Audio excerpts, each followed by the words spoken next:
Doctor شہید مطہری صاحب نے، علامہ طباطبائی صاحب نے، ملا صدرہ نے، اسی طریقے سے اور دوسرے لوگوں نے بھی اسی قسم کے معانی بیان کیے ہیں تقوی کے. پھر اس کے اوپر قرآن کی آیات بھی لے کے آئے ہیں، حدیث سے بھی چیزیں لے کے آئے ہیں جو ان کے مدعا پہ دلالت کرتی تھی. لیکن ابن عربی فرماتے ہیں کہ میں آپ کے لیے اتقوا اللہ، جب ہم کہتے ہیں کہ تقوی اختیار کرو، اللہ سے ڈرو، تو اس کے میں دو معنی آپ کے لیے ذکر کرتا ہوں. اس کے عرفانی دو معنی ہیں، وہ ایک عرفانی دقیق دو معنی بیان کر رہے ہیں. کہتے ہیں کہ مطلب تقوی کا وہی ہے ڈھال، لیکن عرفانی معنی میں آپ کو اس طرح بیان کرتا ہوں کہ ہم پہلا معنی کہتے ہیں کہ پہلا معنی یہ ہے کہ ہم اللہ کو ڈال بنائیں اور اپنی کوشش جو ہے وہ اللہ کو قرار دیں. تو اس وجہ سے جب اللہ کو ڈال بنائیں گے تو تمام جتنی بھی نیکی ہوں گی، جو نیکیاں ہم تک پہنچیں گی، ہم اس کو اللہ کی طرف منسوب کر سکیں گے. قرآن میں ہے نا کہ ما اصابک من حسنۃ فمن اللہ، جو کچھ بھی حسنہ اور نیکی تمہیں پہنچتی ہے وہ اللہ کی طرف سے ہے. تو کہتے ہیں جو نیکی تمہیں پہنچتی ہے وہ اللہ کی طرف سے ہے.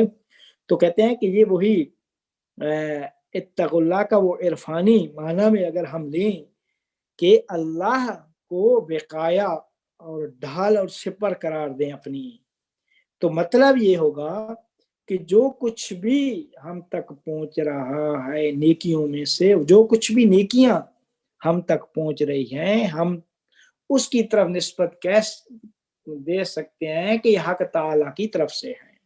جو کچھ بھی خیر پہنچ رہی ہے یہ حق تعالیٰ کی طرف سے ہے، کہ حق تعالیٰ ہمارے لیے سپر اور ڈھال ہے. یا اس کا کہتے ہیں کہ دوسرا معنی کہتے ہیں کہ دوسرا معنی یہ ہے کہ ہم خود کو خدا کے لیے ڈھال قرار دیں، کوشش خدا کے لیے خود کو ڈھال قرار دیں کہ جتنی بھی بدیاں ہیں، برائیاں ہیں جو ہم تک پہنچتی ہیں، ہم ان کو اپنی طرف سے جانے، نہ کہ حق تعالیٰ کی طرف سے. یعنی جتنی بھی برائیاں اور بدیاں ہم تک پہنچتی ہیں، ہم ان کو اپنی طرف سے جانے، نہ کہ حق تعالیٰ کی طرف سے. تو ما اصابک من سیئۃ فمن نفسک، جو کچھ بھی برائی پہنچے تمہیں وہ تمہاری وجہ سے ہے. یعنی جو کچھ برا ہو وہ ہماری وجہ سے ہے، جو کچھ نیکی ہو وہ اللہ کی وجہ سے ہے. تو یہ تقوی کے دو معنی ہو جائیں گے. اتقوا اللہ کا مطلب یہ ہے کہ اپنے آپ کو اس طریقے سے قرار دو کہ نیکیوں کو اللہ کی طرف سے جانو اور کیا کہتے ہیں برائیوں کو اپنی طرف سے. یہ وہی نظریہ فلاسفہ ہے کہ جس میں وہ فرماتے ہیں کہ جو کچھ بھی اللہ کی طرف سے نازل ہوا ہے وہاں خیر ہی خیر ہے، خیر مطلق ہے، وہ خیر ہے. یہ برائیاں جو ہے وہ ہماری وجہ سے ہیں.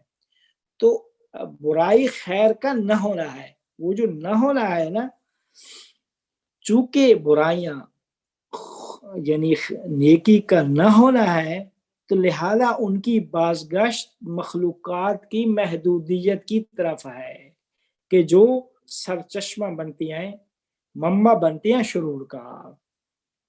اور چونکہ نیکیاں ایک کمال وجودی ہے، تو لہذا جو چیز کمال وجودن کمال رکھتی ہو اس کو ہم وجود مطلق کی طرف اس کو نسبت دے سکتے ہیں. یعنی اس کی نسبت وجود حق تعالیٰ کی طرف دینی پڑے گی کہ نیکیاں سب، چونکہ نیکی کمال ہے تو کمال سے کمال ہی صادر ہوتا ہے، اور برائیاں چونکہ ہمیں برائی بھی ہے تو لہذا جو کچھ برائی ہے وہ ہم اپنی طرف سے جانیں، حق تعالیٰ کی طرف سے نہ جانیں. کیوں؟ کیونکہ حق تعالیٰ کی طرف سے خیر ہی خیر ہے، وہاں یہ چیز نہیں ہے. تو لہذا وہ جو وہ بحث بھی ہے کہ وہ بھی یہاں سے حل ہو جاتی ہے کہ جو کہتے ہیں کہ جی خیر و شر ہے عالم میں، اس کا مطلب ہے کہ سنویت کے قائل ہیں کہ دو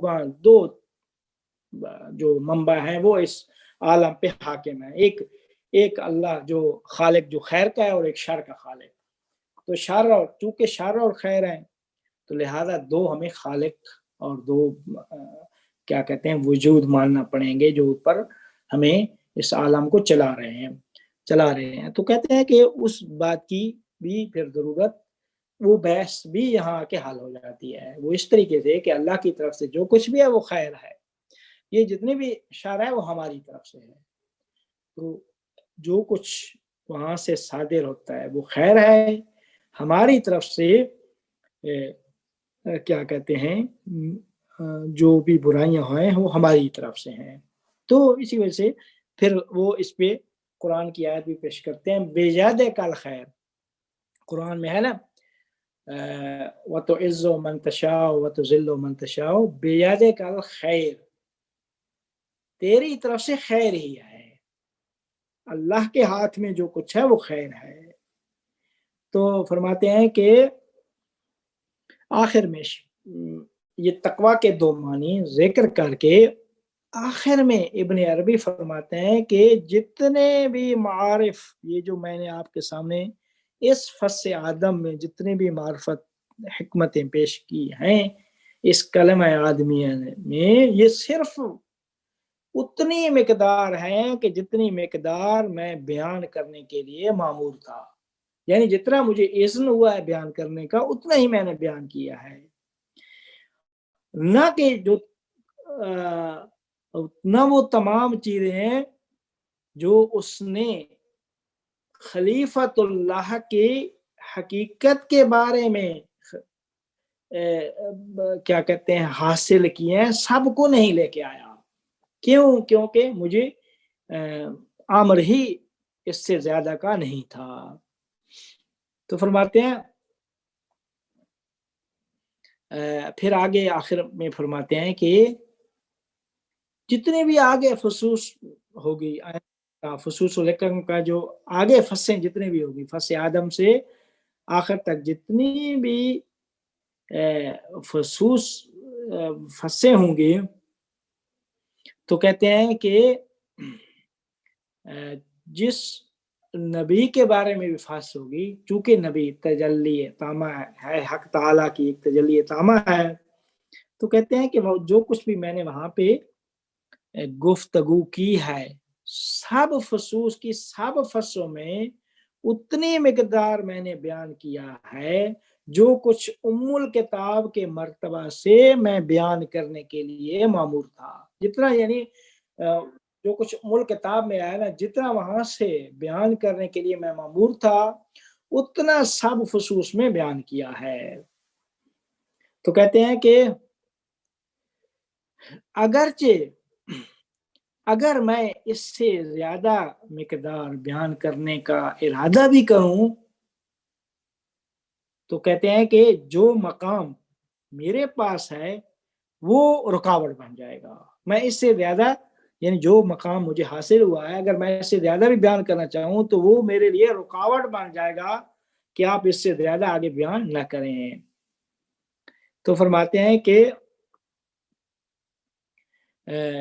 یہ بات کیا کہتے ہیں جتنے سارے انسانوں کے بارے میں بھی یہ بات آ سکتی ہے. کس طریقے سے کہ ہم جو کچھ بھی ہر انسان کے لیے بیان کرنا اتنا ہی مقدور ہوتا ہے جتنا جو کچھ اس کو پہلے مرتبوں میں اس کے لیے مقدر ہو چکا ہوتا ہے. ہمارے سے جو بھی انسان ہے جتنا ہر انسان کے مرتبہ وجود سے جو پہلے مراتب ہیں ان میں جو کچھ مقدر ہو چکا ہے ہم اتنی ہی مقدار کام کو انجام دے سکتے ہیں. ہاں فرق یہ ہے عام انسانوں میں اور عرفاء میں کہ عرفاء اس کی حقیقت خارجی کا بھی شہود رکھتے ہیں، عام انسان اس حقیقت خارجی کا شہود نہیں رکھتے. کون سی حقیقت خارجیہ کا؟ کہ جو کچھ پہلے مقدر ہو چکا ہے وہ عرفاء اس کا شہود کرتے ہیں. ہمیں عام انسانوں کو اس چیز کا علم نہیں ہوتا کہ ہمارے لیے کتنی مقدار مقدر ہو چکا ہے. تو کہتے ہیں کہ جو کچھ ہمارے پہلے مراتب میں جو کچھ ہمارے لیے مقدر ہو چکا ہے کہ اپنے کاموں کو انجام دیں وہ اتنا ہی مقدار ہم دے سکتے ہیں. اور اس حقیقت فرق یہ ہے کہ عرفا اس حقیقت خارجیہ کو شہود کرتے ہیں، اور ہم میں یہ اہلیت، عام انسانوں میں اہلیت نہیں ہے جب تک کہ وہ عارف نہ بن جائیں۔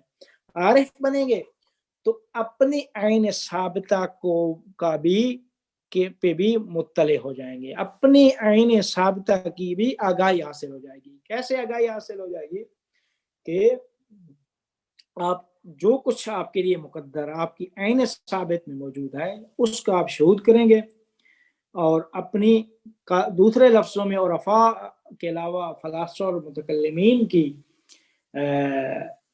کیا کہتے ہیں اصطلاح میں اپنی قضاء و قدر پہ آپ مطلع یعنی آگاہی حاصل کر سکیں گے۔ عرفاء جو ہوتے ہیں وہ اپنی عین ثابتہ کا بھی کیا کہتے ہیں کو شہود کرتے ہیں۔ ہاں، انسان کامل جو ہے وہ ہر ایک کی عین ثابت پہ اطلاع رکھتا ہے، اور عرفاء وہ اپنی عین ثابت کو یا کم از کم دو کی جتنا ان کا مرتبہ ہوگا اتنی مقدار عیان ثابتہ کو شہود کر سکیں گے۔ لیکن کیا کہتے ہیں وہ جو انسان کامل ہے وہ چونکہ مظہر مطلق ہے، مظہر صفات جلال ہے، تو وہ اپنے ما سوا سب کی عیان ثابتہ پہ آگاہی حاصل کر سکتا ہے۔ اسی وجہ سے آپ دیکھیں بہت سارے واقعات ہیں انبیاء کے کہ جس میں لوگ آتے ہیں، اور میں ایک وہ نہج البلاغہ میں حضرت علی علیہ السلام کا بھی قول ہے کہ واللہ لو شئت ان اخبر کل رجل منکم بمخرجہ ومولجہ وجمیع شانہ لفعلت، میں اگر علی چاہوں تو ہر ایک کو سب قسم کی آگاہی دے سکتا ہوں، مجھے ایک ایک چیز کا پتہ ہے، واللہ اللہ کی قسم لو شئت، اگر میں چاہوں تو میں سب کو ہر شے کے بارے میں آگاہی، ہر شے کو اس کی آگاہی حقیقت بتا سکتا ہوں کہ وہ اس کے مخرج بھی اور بمخرج ہی لو شئت ان اخبر کل رجل منکم بمخرجہ ومولجہ وجمیع شانہ، اس کی تمام شعونات سب ایک ایک ذرے کا میں بتا سکتا ہوں۔ ولیکن اخاف ان تکفروا فی برسول اللہ، لیکن مجھے خوف اس بات کا ہے کہ آپ مجھے کہیں گے کہ یہ باتیں ہیں تو ہمیں پیغمبر اکرم صلی اللہ علیہ وآلہ وسلم تو نہیں بتا کے گئے تھے، آپ کیسے بتا رہے ہیں، اور آپ کفر کرنے لگ جائیں گے میرے بارے میں، تو میں علی کو یہ کفر گوارا نہیں ہے، لہذا میں وہ چیزیں نہیں بتاتا۔ ہاں، جتنی مقدار بعض اوقات معمور ہوتے تھے تو وہ بتا دیتے تھے، جو واقعات آپ تاریخ کی کتابوں میں پڑھیں، حدیث کی کتابوں میں پڑھیں، بہت سارے واقعات مل جاتے ہیں۔ تو پس آدم کے فص آدم میں آدم کی تخلیق، عالم کی تخلیق، اور آدم کو خلیفۃ اللہ بنایا گیا۔ خلیفۃ اللہ کس مظہر میں؟ صفت جلال و جمال میں، اس کے اندر دو صفتیں اللہ نے رکھ دی کہ مظہر صفت جلال و جمال ہے۔ یہ اس کے بارے میں فص آدم کے بارے میں خلاصہ تھا۔ یہ فص آدم کو ہم ختم کرتے ہیں آج۔ پھر ایک بحث ہے جو اگلے اس میں فص سے ہٹ کے کروں گا، اگلی فص بعد میں شروع کریں گے۔ اگلے اس لیکچر میں آپ کو عیان ثابتہ کے بارے میں کہ عیان ثابتہ اور اسماء الہیہ کا جو آپس میں ایک تو ربط کیا ہے، دوسرا یہ ہے کہ عیان ثابتہ ہے کیا چیز، عیان ثابتہ کی وضاحت، اسماء الہیہ کی وضاحت جو ہے نا وہ انشاءاللہ اگلے لیکچر میں ہم کریں گے اس خصوص سے ہٹ کے۔ فص اول کو ختم کر رہے ہیں، آدم کو انشاءاللہ آپ ایک لیکچر کے بعد فص شیس کو شروع کریں گے، فص شیسیہ۔ اب اگر کسی کے پاس کوئی سوال ہے تو میں حاضر ہوں۔ السلام علیکم آقا، میرا ایک کوشچن ہے، جو ہم نے ابھی بات کی ہے جلال اور جمال کی، کہ اللہ تعالیٰ کی طرف سے یہ جو دو چیزیں ہیں جو انسان کو ملی ہیں، تو اس میں اگر ایک انسان میں جلال اور جمال ہوگا تو ہمیں وہ کس طرح سے وہ خصوصیت نظر آئے گی جس کی بیس پہ ہم یہ کہہ سکتے ہیں کہ اس انسان میں یہ دو خصوصیات پائی جاتی ہیں؟ یعنی دیکھیں ہر انسان کی آپ طبیعت سے کہ وہ بھی یہ نہیں ہوگا کہ وہ جلال سارا ہے اور جمال سارا ہے، وہ تھوڑا سا جمال دیکھیں، کسی میں جمال غالب ہے، کسی میں جلال غالب ہے، کسی میں تھوڑا سا جمال ہے، کسی میں جلال ہے. اس کو آپ کیا کہتے ہیں، کسی کو نرم مہربان پائیں گے، خوش اخلاق پائیں گے، تو اس میں وہ صفت جو جمال ہے وہ اسی کے تقاضا ہے. اور کسی کو آپ زیادہ غصے والا یا مثلا جو ہے نا وہ کیا کہتے ہیں جو اس کی غیر و غلب والا وہ پائیں گے، غیر و غلب بدل، تو وہ آپ کہہ سکتے ہیں کہ یہ اس صفت جلال کا کچھ ظہور ہے یہاں پہ. تو آپ ہر انسان کو صفت جلال و جمال سے پہچان سکتے ہیں، لیکن اس صفت جلال و جمال کا مظہر کامل جو ہے نا وہ انسان کامل ہے، وہ حقیقت محمدیہ صلی اللہ علیہ وسلم، پیغمبر اکرم صلی اللہ علیہ وسلم کی ذات مبارکہ ہے. اچھا، اور ایک اور بات تھی کہ ہم نے انسان کامل کے جب بات کی کہ شیطان جو ہے وہ ان کے مطلب شیطان ان کے انڈر ہوتا ہے، تو ہم نے اس میں ویسے تو انسان کامل نبی صلی اللہ علیہ وسلم کو کہتے ہیں، لیکن آج کے جو ہمارا لیکچر ہے اس میں ہم نے یہ نیک لوگ، اولیاء جو ان کے لیے بھی یہ ٹرم یوز کی ہے. کون سی ٹرم؟ سر یہ انسان کامل کی. نہیں، کسی ولی کو بھی دیکھیں، انسان کامل کا مطلب یہی ہے کہ جو ساری صفت جلال و جمال میں کامل ہو. آپ کسی ولی کو کامل نہیں کہہ سکتے. سارے ولی کو خود ابن عربی بھی کچھ جگہوں پہ بیان کر چکے ہیں کہ ان کو ولایت جزیہ ملتی ہے، تو ایک تھوڑی سی ولایت ہوتی ہے ان کے پاس جو ہے نا، کسی کے پاس 10 درجے کی، کسی کے پاس 20 درجہ، کسی کے پاس 30 درجہ. تو وہ جو کامل ہے نا وہ ان کو انسان کامل ہم نہیں کہہ سکتے. لہذا ابن عربی کبھی بھی اولیاء کو انسان کامل نہیں کہیں گے. انسان کامل کی جو اصطلاح عرفاء یا یہ بیان کریں گے فلاسفہ، وہ پیغمبر اکرم صلی اللہ علیہ وسلم کی ذات کے بارے میں وہ اصطلاح انہوں نے استعمال کی ہے. اولیاء کے بارے میں جو بھی کرتے ہیں وہ علمی طور پہ صحیح نہیں ہے. ویسے ہاں ایسے ان کو کہیں کہ جی فلاں ولی وہ ہماری نسبت کامل ہے تو اس وجہ سے انسان کامل، وہ کہہ دیں، وہ اپنی آپ کی نیت پہ ڈیپینڈ ہے. لیکن جو اصطلاح استعمال ہوتی ہے انسان کامل، وہ عام چھوٹے موٹے ولیوں کے لیے نہیں بلکہ ولی مطلق کے لیے ہوتی ہے، جو ولایت مطلق. اچھا، اور سر ایک اور چیز، کوشچن تو نہیں ہے، ایک ٹھیک ہے، کامنٹ ہے کہ تقویٰ کے لیے یہ ہے کہ اگر ایک انسان اس مقام پہ پہنچ جائے کہ وہ اپنی طرف آنے والی ہر اچھائی کو اللہ کی طرف منسوب کرے، کوئی بھی نیکی یا کوئی اگر تعریف کرے تو کہے کہ یہ من جانب اللہ ہے، اور کوئی بھی اگر برائی ہے تو دل سے سمجھے کہ یہ اس کی اپنی خامی ہے، تو اس کا مطلب ہے کہ وہ اس سفر کے طرف عازم سفر ہے تقویٰ کے. بالکل بالکل. جو یہ ہے نا بی بی زینب سلام اللہ علیہ کے بارے میں فرمایا تھا کہ ما رأیت منہ الا جمیلا. واقعہ کربلا کے بعد جب وہ ابن زیاد نے کہا کہ کیا کیا آپ کے ساتھ خدا نے، تو یہ ہے، تو بی بی نے فرمایا ما رأیت منہ الا جمیلا، خدا سے جو کچھ دیکھا ہم نے وہ جمال دیکھا ہے. تو وہ اچھا جواب دیا تھا جو ہے نا. یہ یہی ہے کہ اس مقام پہ جو پہنچا ہوگا تو وہ یہی کہے گا کہ سب کا سب جمال، وہ چیز بھی ان کو جمال ہی نظر آ رہی تھی، وہ اس جمال تھا. جی آغا ایک دفعہ ام الکتاب کی وضاحت پھر سے کر دی. یہ قرآن مجید ہے یا لوح محفوظ ہے جس سے یہ سارا بیان ہو رہا ہے؟ آخر میں ام الکتاب کا ذکر.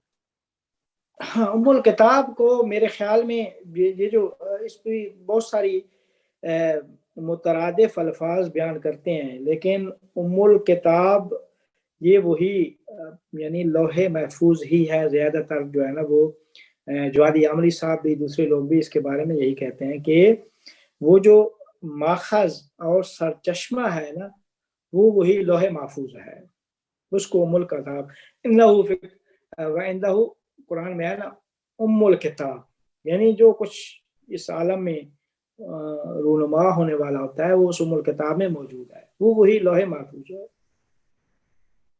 بہت بہت شکریہ. تقوی کی خاص طور سے آج عرفان آپ نے بہت اچھی وضاحت کی. اللہ آپ کے علم میں اضافہ کرے انشاءاللہ. وعلیکم فاضل صاحب، میرا ایک چھوٹا سا کوسچن ہے کہ جب آپ انسان کامل کی ہم بات کرتے ہیں اور ہم کہتے ہیں کہ رسول اللہ صلی اللہ علیہ وسلم تھے، تو جب وہ نہیں تھے تو جو نبی آتے رہے، کیا وہ انسان کامل تھے اس وقت، یا صرف ایک سٹینڈرڈ رسول اللہ ہی ہیں جو انسان کامل ہیں؟ دیکھیں وہ انسان کامل وہ بھی تھے، تجلیات تامہ کا مظہر ہیں انبیاء، سارے کے سارے انبیاء، ان کی حقیقت ایک ہے، حقیقت واحد. یہ دیکھیں وہ اس حقیقت محمدیہ میں سارے برابر ہیں، مشترک ہیں وہاں پہ. اس عالم میں جو نبیوں کا ظہور ہوا ہے وہ اس عالم شہادت میں ہوا، یہ اس حقیقت کے افراد ہیں. پہلا فرد حضرت آدم جن کو ہم نبی کہتے ہیں، پھر اس کے بعد حضرت ابراہیم، حضرت نوح، بہت سارے انبیاء آئے. یہ اس حقیقت کاملہ جو تھی، حقیقت انسانیہ، اس کے اس عالم شہادت میں سب سے پہلے فرد آدم ابو البشر ہیں، اس کے بعد دوسرے انبیاء آئے.